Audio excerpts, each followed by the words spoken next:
जी तो जनाब, इसराइल के अंदर मक्खियों ने हमला कर दिया जनाब। शहद की मक्खियां जो होती हैं उन्होंने हमला कर दिया है। Bees swarm in Israel, plague of bees floods Israel in eerie scenes tied to biblical warning of judgment। तो हो क्या रहा है भाई इसराइल के अंदर?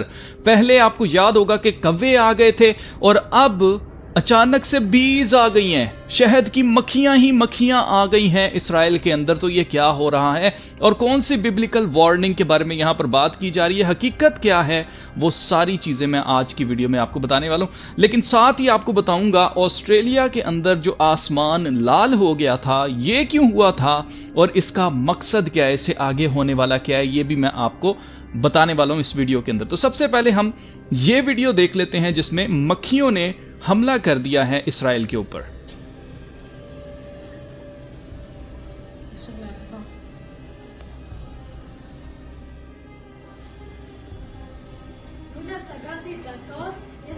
תיזהרי, דבורים. את לא מבינה מה הולך פה. סגרתי את הדלתות. רק אצלנו בגולברי בחוץ. जी तो आप देख रहे हैं मक्खियां ही मक्खियां हैं, शहद की मक्खियां हैं जिन्होंने हमला कर दिया इसराइल के ऊपर और इसको बिब्लिकल वार्निंग कहा जा रहा है। कौन सी बिब्लिकल वार्निंग यहां पर बताई जा रही है वो बताने से पहले मैं आपको याद दिलाना चाहता हूं। आपको याद होगा कि कव्वे ही कव्वे आ गए थे इसराइल के अंदर। आप जरा ये क्लिप देखें।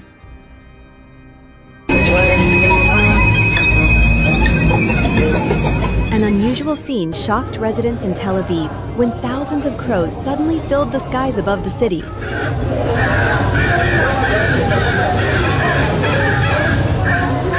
The incident was widely reported on March 25, 2026, when massive flocks of birds were seen circling buildings, including the famous Azrieli Towers, before flying away.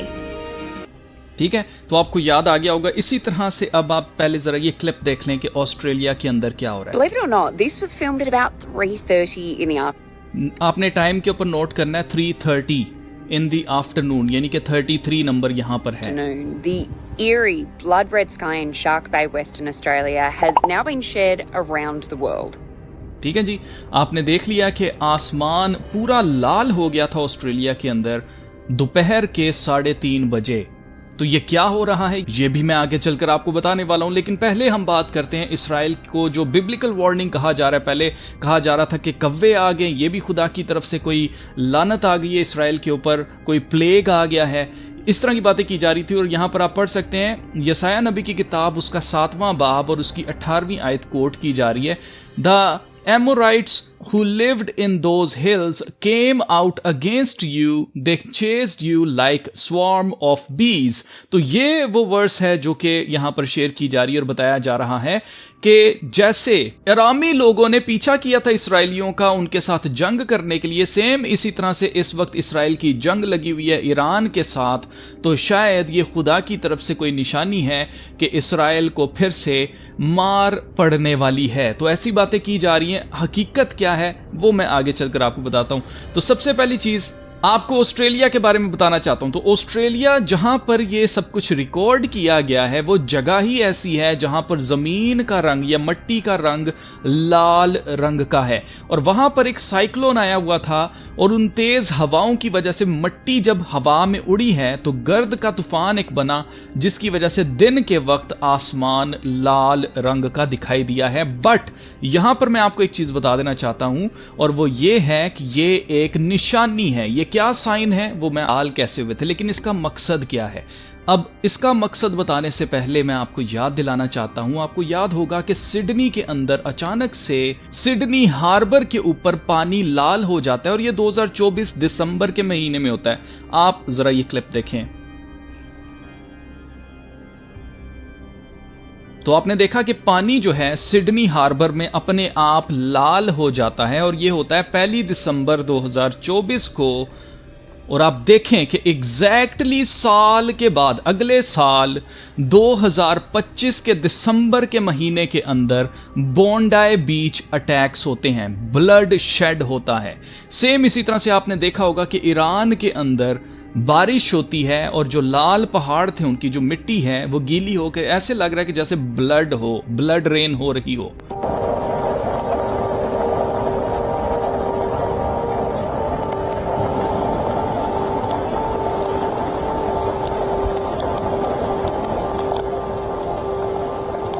अब ये मिट्टी जो है ये भी लाल रंग की है और बिल्कुल ऐसे लग रहा है कि जैसे खून बह रहा हो।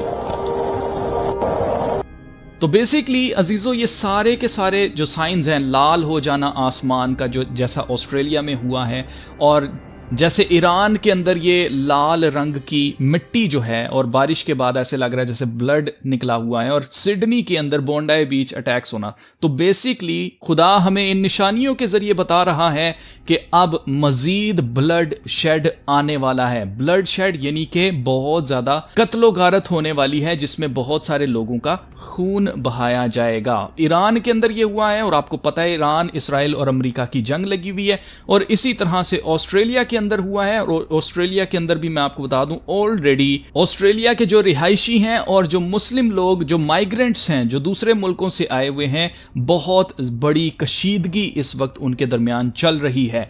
और ये सब कुछ कहां पर लीड करेगा? ये सब कुछ लीड करेगा ब्लड शेड के ऊपर, मतलब कि खून बहाया जाएगा। अब हम बात करते हैं इसराइल के अंदर ये जो मक्खियों का तूफान आ गया। आपको याद होगा कि मिस्र के अंदर खुदा ने 10 आफात भेजी थी। उन 10 आफात में से एक आफत थी जिसमें मक्खियां आई थीं और मच्छर आए थे। तो आप नोट करें कि बिल्कुल वैसा ही हमें सीन यहां पर दिखाई देता है। लेकिन आपको याद रखना है, जैसे मैंने इस वीडियो में आपको बताया था कि ये जो कव्वे आए हैं ये क्यों आए हैं, बिल्कुल सेम उसी तरह से ये मक्खियों वाला काम भी है। और आप देखें कि वीडियो सिर्फ एक ही है, एक ही जगह की वीडियो बनाकर ऐसे बताया जा रहा है ओहो हो कुछ बड़ा होने वाला है इसराइल के अंदर, कुछ बुरा होने वाला है। भाई इसराइल ऑलरेडी जंग के अंदर है, इससे ज़्यादा और बुरा क्या होगा। और सबसे बड़ी ये चीज़ है कि जानबूझकर बिब्लिकल वार्निंग, बिब्लिकल प्रोफेसी के साथ इन चीज़ों को जोड़कर दिखाने की कोशिश की जा रही है, जबकि हकीकत ये है, मैं आपको बता चुका हूं कि इस वक्त ना सिर्फ फिजिकल जंग हो रही है बल्कि रूहानी दुनिया के अंदर, रूहानी आलम के अंदर भी इस वक्त जंग हो रही है। जैसा कि हमें खुदा के कलाम में मुकाशफा की किताब में पढ़ने को मिलता है कि आसमान की कुव्वतें जो हैं वो हिलाई जाएंगी। और आप देखें कि आसमानी चीजों के अंदर भी इस वक्त जंग लगी हुई है, जिसकी निशानी ये कव्वे हैं और ये मक्खियां हैं। आपको याद होगा कि मिस्र के अंदर जो जादूगर थे उन्होंने भी उन आफात को बिल्कुल वैसे ही बना दिया था अपने जादू से। आप पढ़ सकते हैं, but the magicians did the same thing by their magic arts and they also brought frogs up on to the land of Egypt. यानी कि वो मिस्र के अंदर जैसे खुदा ने मेंढक की आफत भेजी थी, बिल्कुल इसी तरह से जादूगरों ने भी मेंढक बुला लिए थे। तो इस तरह से फिरौन का दिल दोबारा सख्त हो जाता था कि ये तो जादूगरी हो रही है। लेकिन आप नोट करें कि खुदा की कुदरत यहां पर यह शो होती है कि मिस्र ही के अंदर कौम इसराइल थी, लेकिन कौम इसराइल के घरों में ये जो मेंढक हैं वो नहीं घुसते हैं, लेकिन मिस्रियों के घरों के अंदर ये मेंढक घुसते हैं। सारी आफात मिस्र के अंदर आ रही थी, मिस्री लोगों के ऊपर आ रही थी, उनके जानवरों के ऊपर आ रही थी, लेकिन उनमें से एक भी आफत कौम इसराइल के ऊपर नहीं आई। सेम इसी तरह से आपको याद रखना है कि जैसे जादूगरों ने खुदा की जो आफत है उसको रेप्लिकेट कर लिया था, सेम इसी तरह से रेप्लिकेट किया जा रहा है जादूगरी के जरिए। और मैं ये नहीं कहूंगा कि ईरान ऐसा कर रहा है, आई डोंट नो कौन कर रहा है, बट देयर इज समवन जो ये सब कुछ कर रहा है। और आपको याद होगा कि पाकिस्तान के अंदर अभी रिसेंटली कोर्ट के अंदर एक केस चल रहा था बुशरा बीबी का कि वो जादूगरनी है, जादू करती है। और ये सारी जो मैजिक आर्ट्स हैं इनका इस्तेमाल सिर्फ पाकिस्तान के अंदर नहीं बल्कि थ्रू आउट द वर्ल्ड, दुनिया की जितनी भी हुकूमतें, आप अमेरिका को देख लें, CIA के अंदर साइकिक्स को इस्तेमाल किया जाता है रिमोट व्यूइंग के लिए। विचेस को बुलाकर लिटरली उनसे जादूगरी के जरिए पता किया जाता है कि खजाने कहां पर पड़े हुए, या फॉर एग्जाम्पल पूछा जाता है कि अहद का संदूक कहां पर है। तो आप नोट करें कि हर मुल्क के अंदर, हर हुकूमत के अंदर, इसी तरह से ईरान के अंदर भी ऐसे लोग मौजूद हैं जो कि स्पिरिचुअल वॉरफेयर करते हैं और मैजिक के जरिए या तो अपने आप को डिफेंड करते हैं। और ये सारे जो होते हैं, ये आपको बता दूं, इंटेलिजेंस एजेंसीज जो होती हैं इनके अंदर हर तरह के लोग होते हैं। प्रोफेसर्स होते हैं, इनके अंदर फिलोसोफर्स होते हैं, इनके अंदर डॉक्टर्स होते हैं, इनके अंदर साइंटिस्ट होते हैं, इनके अंदर जादूगर भी होते हैं। तो अगर ज़रूरत पड़े तो इन जादूगरों का भी इस्तेमाल किया जाता है ताकि अपने मुल्क को बचाया जा सके दूसरे के जादू से। तो डिफेंड करने के लिए ऐसा किया जाता है। तो मुझे ये लगता है कि ये सब कुछ जो हो रहा है सिर्फ इसको ऐसा दिखाने की कोशिश की जा रही है कि जैसे खुदा जो है वो कौम इसराइल को ख़त्म करने वाला है, इसके ऊपर आफात आ रही हैं। शायद ये दिखाने के लिए ये सारी जो वीडियोज़ हैं चलाई जा रही हैं और इस तरह का चीज़ें दिखाई जा रही हैं। मैं आपको बता चुका हूँ कि जो कव्वे आए थे वो सिर्फ एक एरिया के अंदर आए थे, पूरे इसराइल में कव्वे नहीं आए। सेम इसी तरह से ये जो बीज हैं ये सिर्फ और सिर्फ एक एरिया के अंदर दिखाई दी हैं, जगह जगह ये नहीं है, जिसका मतलब यह है कि ये खुदा की तरफ से कोई आफत नहीं है, क्योंकि खुदा की तरफ से जब आफत आई थी तो पूरे मुल्क मिस्र के ऊपर वो आफतें आती थी, ना कि सिर्फ किसी स्पेसिफिक एक जगह के ऊपर। तो अगर ये सिर्फ कम जगह के ऊपर और सिर्फ एक जगह के ऊपर हो रहा है, इसका मतलब यह है कि इसके पीछे खुदा की जात नहीं है, इसके पीछे इंसान का हाथ है।